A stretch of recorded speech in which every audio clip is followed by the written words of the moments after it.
Але цяпер мы паспрабуем спытацца ў людзей, чаму яны сюды прыйшлі і што яны чакаюць тут пабачыць. Вот першы, хто у нас ёсць, Алексей, старшыня партыі БНФ. Скажите, калі ласка, як успрынялі навіну, ці чакалі такога? Ну, натуральна, можна было прагназаваць, што палітвязні будуць вызваленыя, але натуральна такая навіна заспела нечакана.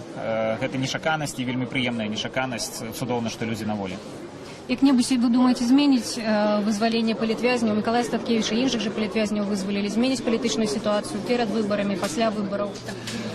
Я лічу, што на сітуацыю ўнутры краіны гэта істотна не паўплывае. Натуральна, гэта створыць вялікія перавагі для сённяшніх менскіх уладаў у імкненні налажваць і паглыбляць дыялог з захадам. Я думаю, што можна чакаць нейкіх новых пасоўванняў у гэтым накірунку. Унутры краіны, на жаль, сітуацыю крытычна гэта не змяняе. Дзякуй вялікі, гэта быў Алексей Янукевіч. Я, дарэчы, не прадставілася, мяне зваць Александра Данько, я журналістка радыё «Свабода».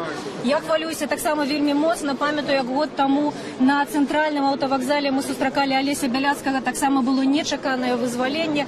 І зараз мы пашукаем яшчэ цікавых людзей, якія могуць нам распавесці пра тое, чаму яны сюды прыйшлі.